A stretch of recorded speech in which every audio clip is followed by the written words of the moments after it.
입니다. KBS 교통정보센터였습니다.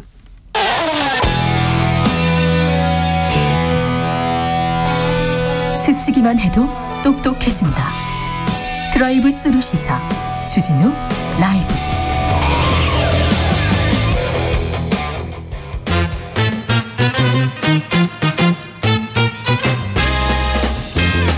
(3월 9일) 대선 어떤 후보를 대통령으로 뽑을지 결정하셨습니까? 민심이 움직이고 여론이 결정되는 D-35일 여러분의 선택 미리 들여다보겠습니다. 2022년 대선 전쟁, 여론과 민심. 이강윤 한국사회 여론조사연구소 소장 모셨습니다. 안녕하세요. 네, 배종찬 인사이트 K 연구소장 모셨습니다. 안녕하십니까. 호랑이의 새해 복 많이 받으십시오. 복 많이 받으십시오. 두 선생님들. 네, 이름이 어렵습니다. 연구소가. 연구는 어려운 겁니다. 아무튼 오랜만에 뵙고 싶었어요. 궁금했거든요. 네. 설 연휴 지금 민심은 어떻습니까? 이강윤 소장님. 이재명, 윤석열 두 양강 후보가 오차 범위 이내에서 거의 붙어 있다라고 보는 게 종합적으로 맞지 않을까 싶어서 판단 유보 구간이다. 오차 범위 안에 있습니까? 네. 깻잎 반장. 네. 한 장도 아니고 반장이에요? 깻잎 반장 정도 윤석열 후보가 앞서가는 추세고 네. 이재명 후보가 대체로 쫓아가는 추세로 보이거든요. 그 깻잎 반장. 네. 그러니까 설 명절을 관통하는 아직 여론조사 결과는 발표가 안 됐는데 네. 앞에 앉아 계신 우리 이강윤 소장님의 한국사회여론연구소 네. 명절 연휴 들어가기 직전 조사 결과를 보면 네. 대체적으로 깻잎 반장이요. 윤석열 후보가 앞서가는 추세로 보입니다. 깻잎 반장 전문 용어가 나왔는데 한 장 차이도 아니고 그러면 딱 붙어 있다고 봐야 되겠네요. 예, 오차 내고요. 네. 연휴 기간 중에 한 6곳쯤 나와 있어요. 네. 중앙선거 여론조사심의위원회에 올라가 있는 거 제가 한번 일별해봤습니다. 네. 오차범위 이내에 있는 게 5개 정도. 그다음에 하나 더 살짝 걸쳐져 있는데 네. 그거는 조금 튄다 이렇게 볼 수 있을 것 같고요. 네. 그래서 어느 누구도 확실한 우세는 보이지 못하고 있다. 지금은 어느 누구도 확실한 우세 없다. 자, 그런데요. 저는요. 여기가 궁금합니다. 수도권, 결국은 수도권에서 승부를 결정 지을 것 같은데 이재명 후보가 경기지사지 않습니까? 예. 성남에서 경기지사에서 보여줬던 행정력을 가지고 대선 후보까지 왔어요. 네. 그래서 경기, 서울은 이재명의 텃밭이지 않을까 이렇게 분석하는 사람도 있는데 어떻습니까? 아니죠. 아닙니까? 경기도는 대체적으로 이재명 후보가 강행단체장을 역임했었으니까 내 텃밭이야 이렇게 생각할 수는 있지만은 또 경기도가 경기 북부와 경기 남부가 달라요. 네. 그러니까 서울을 둘러싸고 있는 위성도시 중심의 표심과 예. 또 휴전선에 접해 있는 경기 북부권의 또 보수 성향이 다르거든요. 그렇죠. 그러니까 대체로 경기도는 추세만 놓고 보면 이재명 후보가 앞서가는 추세입니다. 네. 윤석열 후보가 바짝 쫓아가고 있고 예. 서울은 윤석열 후보가 앞서가는 추세인데 이재명 후보가 쫓아가는 추세. 격차가 좀 좁혀져 있는 추세로 보입니다. 제가 KSOI 제가 일하고 있는 거 네. 보면 최근 8주 두 달간의 흐름 중에서 후반부 넉 주 한 달간 그러니까 이번 주를 포함해서 최근 넉 주를 보면 최근 4주. 네. 서울에서는 윤 후보가 이 후보를 오차범위 내에서 앞서고 있습니다. 여기도 오차범위네요. 그 격차는 조금씩 좁혀는 들고 있습니다만 8주일 동안 두 달이죠. 네.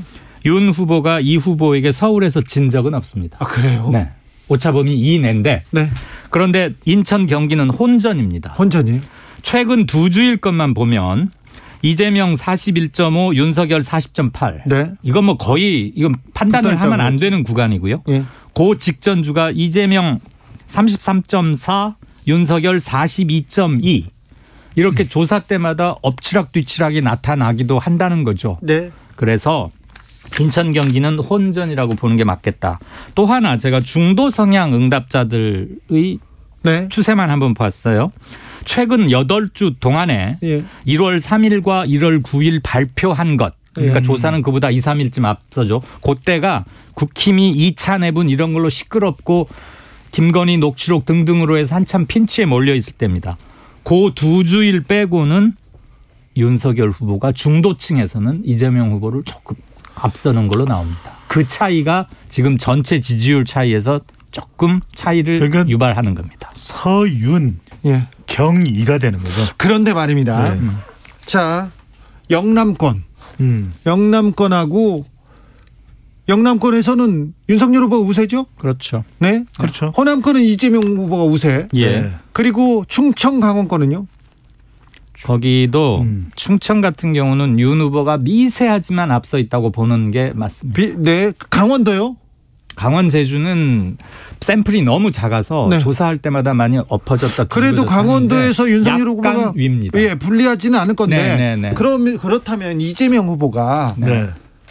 전통적으로 민주당 지지대로 호남에서 압승을 거두고 수도권에서 이겨야 승산이 있는 거 아닙니까? 맞습니다. 그럼 지금 지고 있다, 미세하게 오차 범위에 있다고 하면 절박하고 다급한 쪽은 이재명 후보 아닌가요? 그러니까요. 그래서 이재명 후보가 쫓아가는데 그래도 경기도와 인천은 이재명 후보가 경쟁력을 가지고 있거든요. 네. 근데 서울에서 그 격차를 많이 좁힌 상태예요. 왜 그럴까요? 서울의 민심은 왜?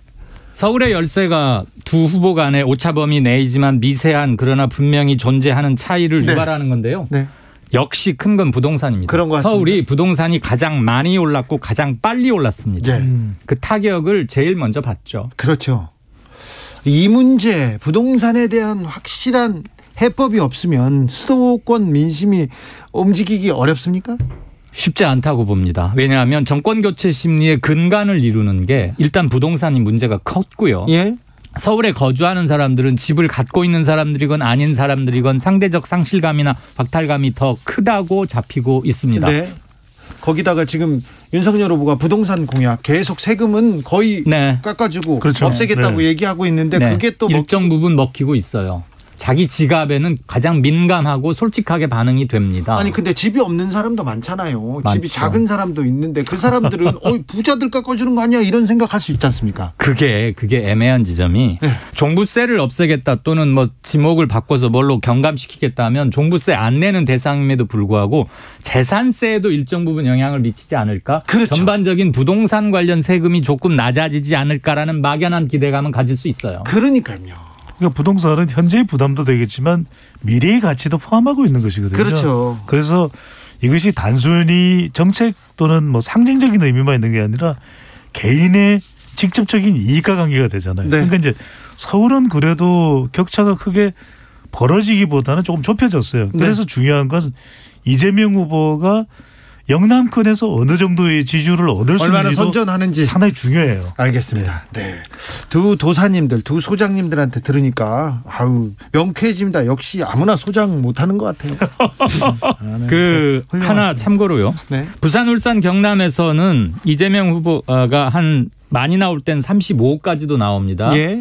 그런데 광주, 전남, 전북에서 조금 예년 대선과는 지난 대선들과는 조금 다른 점이 하나 있는데 윤석열 후보가 두 자릿수를 안정적으로 보이고 있다. 아하. 그러니까 10%를 넘긴다는 얘기예요. 그동안 박근혜 후보가 가장 많이 나왔을 때가 9.8. 그렇죠. 네. 17% 가까웠죠. 예, 9.8이었어요. 예. 그냥 10으로 잡자고요. 네. 그런데 물론 지금 여론조사 지지율이 곧 대선 득표율과 동일시되는 건 아닙니다만 지금은 15% 정도는 윤석열로 잡아주는 게 어떨까 싶은 거죠. 자, 호남 민심은 끝까지 봐야 되지만 자, 소장님은 지지 강도와 속도가 조금 늦은 감은 있습니다. 네.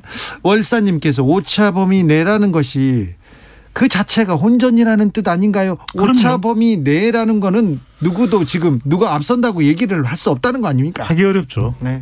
그렇습니다. 자, 수도권 판세가 제일 중요하고요. 가장 중요하죠, 사실은. 그럼요. 인구도 많고요. 네. 표도 많습니다. 그리고는 2030 청년층이 어떻게 움직일지 그것도 궁금합니다. 소장님. 네. 20대는 최근의 추세를 보면 이제 윤석열 후보가 이준석 매직이라고 해야 될까요? 그러니까 이준석 국민의힘 대표가 이대남을 견인하면서 윤석열 후보가 20대에서는 대체적으로 앞서가는 추세고요. 그러니까 안철수 후보가 한때 20대 지지율이 잘 나왔다가 좀 한풀 꺾였고 30대는 이재명 후보, 윤석열 후보가 좀 팽팽해요. 대체적으로. 네. 이재명 후보가 앞서가던 추세였는데 윤석열 후보가 많이 쫓아와 있고. 쫓아왔습니까? 그러니까 20대에서는 윤석열 후보가 앞서는 추세다. 이렇게 보면 이제 MZ세대는 종합적으로는 윤석열 후보가 조금 더 나은 것인가 앞서가는 것인가 이렇게 볼 수도 있는데. 소장님 근데 저 질문이 있어요. 네. 후보가. 질문 받을게요. 네. 받으세요. 네. 받아야지 그럼. 네. 자, 후보가 2대 남자한테만 계속 이렇게 이 정책을 내면 여성들은 우리는 뭔가 우리 갈라치기 하나 우리를 또 고립시키나 이런 생각도 할 거고요. 네. 또 뜻이 또 깊은 또 남성들은 이러서는 안 되지. 우리가 사랑해야 될 사람들인데 왜 여성들한테 그러면 안 돼. 그렇게 생각하는 사람이 있지 않을까요? 이런 생각은 주진우의 생각이죠. 아, 그런 생각 안 한다고요? 일반 유권자들은 20대 여성과 30대 여성의 경우에는 그렇다면 반발해서 그래? 이재명 후보 쪽으로 갈까? 이렇게 생각할 수 있을 텐데 그렇지는 않다는 거예요. 그래요. 그래도 이대남을 공략해서 이대남을 확보한 이준석의 전략이 효과가 있다고 볼 수 있는데 그래도 20대 여성과 30대 여성의 살짝 반발 분위기는 있어요. 반발 움직임은 있어요. 네. 그 여가부 폐지 그다음에 노골적으로 이대남들에게 올인하고 있잖아요. 윤석열 후보가. 그러면 여성 전체를 포기하는 듯한 갈라치기 극단적인 그렇죠. 전략이라고 보여지죠. 트럼프식 전략이라고 아까 이 교수님께서 지적하셨어요. 예. 네. 그런데 2030 여성들에게서의 일정한 반발은 감지가 돼요. 예. 그런데 40대나 50대, 60대 여성들이 윤석열 후보의 2대 남 정책에 대해서 조직적으로 반발하는 것 같지는 않아 보여요. 예. 거기에 미스테리라고 하면 미스테리가 있을 수 있죠. 참고로 제가 오늘 이 방송 위해서 행정안전부 주민등록 인구통계 최근 걸 뽑아왔어요. 예. 연령별 유권자 수를 말씀드릴게요. 예. 여러분이 자칫 놓치고 계시는 게 아마 하나 있을 겁니다. 18살에서 29세까지 그러니까 우리가 흔히 말하는 20대 미만이 전 유권자 수에서 17%입니다. 그렇게 많아요. 그리고 30대는 15%예요. 네. 둘을 합치면 32%죠. 자, 그러면 60세 이상 모두를 합치면 몇 %쯤 될까요? 전체 유권자에. 거기에 30%가 30%. 뭐 고령화 사회 그리고 막 노인분들 많이 계시니까 굉장히 많을 것 같죠. 실은 60세 이상 전부 다를 합치면 29%입니다. 그러니까 절대 인구에서 2030이 일단 60세 이상보다 많아요. 그리고 60세 이상 중에서도 80세 이상 어르신들은 투표율이 거동 문제 이런 게 있어서 좀 많이 떨어지거든요. 그리고 단일 연령대 10진법 분류상 연령대로만 따지면 50대가 전체 유권자의 20%로 가장 많아요. 네. 알겠습니다. 자, 물어볼 게 많아가지고요. 좀 넘어가야 되겠어요. 우리 소장님들 온 김에 제가 궁금한 걸 좀 물어보겠습니다. 지난 한 달 사이에 가장 국민들한테 유권자한테 가장 큰 관심을 가진 거는 뭐니 해도 김건희 씨 무속 논란이었는데. 그렇습니다. 네. 김건희 씨 논란이 후보들의 공약이나 정책을 다 그냥 빨아먹는 그런 형국이었는데 블랙홀. 이 무속 논란은 어느 정도의 영향을 미친 겁니까? 글쎄 지금까지는 제한적입니다. 영향이 제한적이에요. 네, 결정적이라면은 윤석열 후보의 지지율이 주저앉아야 되고 특히 이제 그렇죠. 가장 크게 영향을 받는 것이 MZ 세대나 여성 중도층인데, 그렇죠. 이들에게 영향을 미칠 정도면은 윤석열 후보의 지지율이 빠지고 오히려 이재명 후보가 반사이익을 얻었어야 되는데 그렇지 않다는 것은 아직까지는 제한적이에요. 좀 이해하기 힘든데요. 우리가 김건희 예방주사 효과라고 해야 될까요? 예. 사전에 너무 놀래고 잔뜩 기대하다가 큰 폭탄이 터질 걸로 생각하고 있다가 그거에 비하면 별게 아니라고들 반응이 나오니까.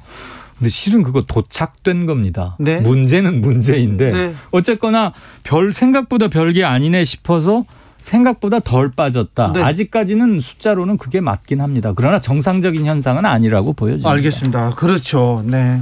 예방주사 효과, 백신 효과를 봤다 이런 얘기도 있어요. 가장 큰 이유는 감성적 평가에 머물렀다는 거예요. 뭐냐면은 보도된 것에 대해서 목소리가 어떻더라 또는 몇몇 발언은 논란이 되지만 뭐 그거하고 윤석열 후보가 무슨 상관이 있어 이런 반응도 있거든요. 그러니까 이성적으로 검증이 되는 것과는 다른 차원인 거죠. 그런 것 같습니다. 자, 또 안철수 후보는 어떻게 됩니까? 안철수 후보 지지율이 조금 올라가다가 네. 지금 다시 좀 정체죠. 예.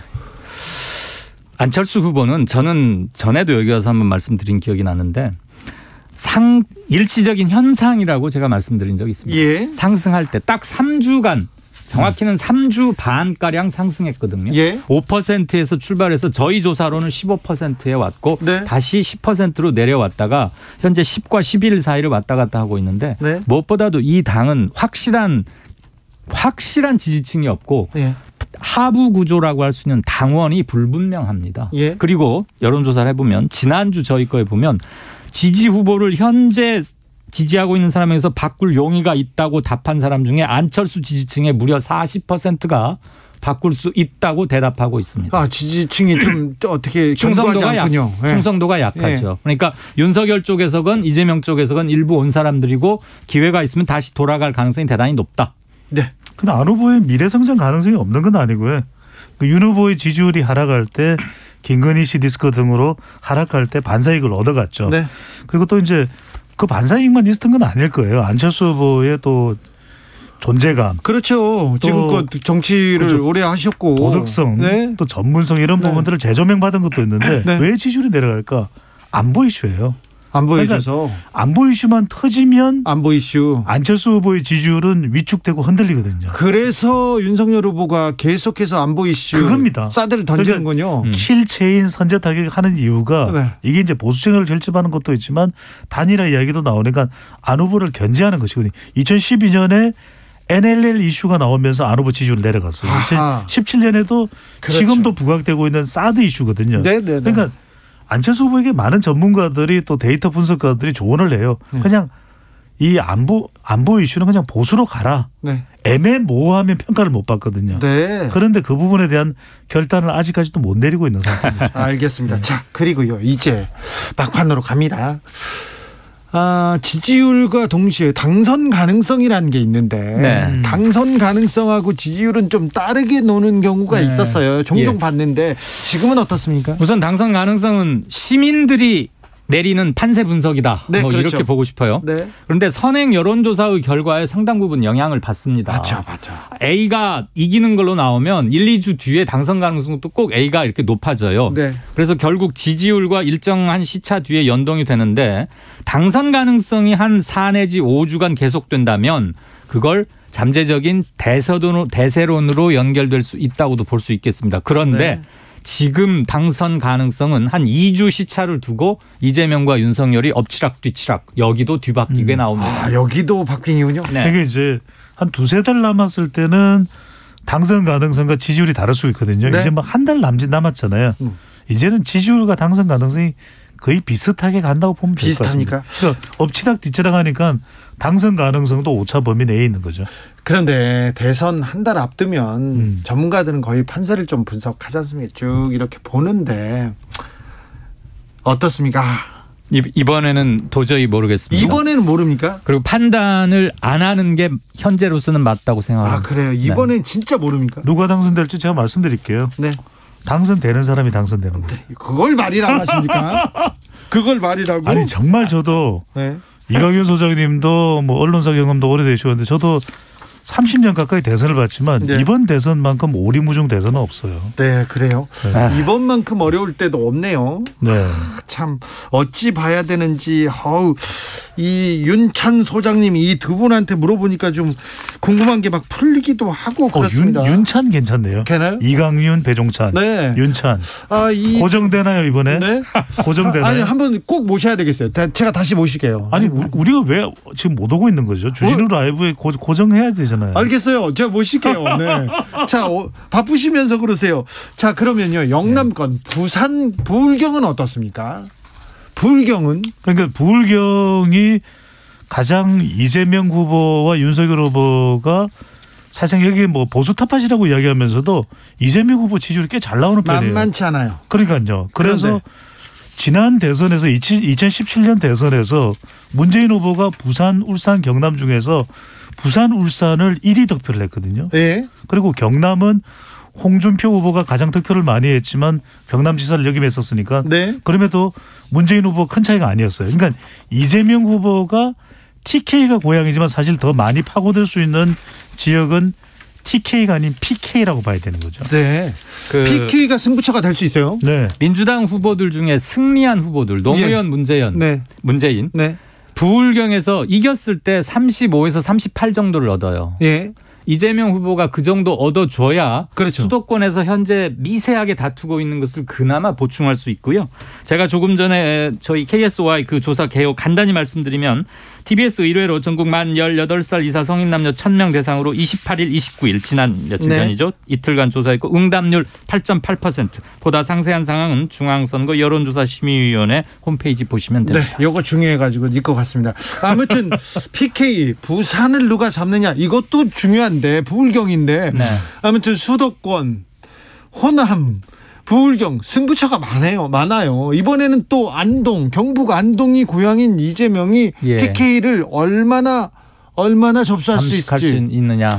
그냥 3040이겠죠. 그러니까 TK에서 아직까지 민주당 후보가 30% 이상을 득표한 예가 없습니다. 그렇죠. 그러니까 고향이 경북 안동인 뭐 안동역에서도 갑자기 생각나네. 이 안동에 있는 TK 지역에서 30% 이상을 돌파할 수 있을까? 또 윤석열 후보는 오히려 압도적으로 표밭을 이끌 수 있느냐. 또 부산, 울산, 경남에서 이재명 후보가 40%를 돌파할 수 있느냐. 이게 중요한 관건이겠죠. 승부처는 많이네요. 또 박근혜 전 대통령. 한마디 할 수 있죠. 한마디 할 수 있죠. 거기에다 박근혜 전 대통령을 구속한 사람 누구냐 물어보면 윤석열입니까? 얘기 다 할 텐데 이거는 어떻게 될까요?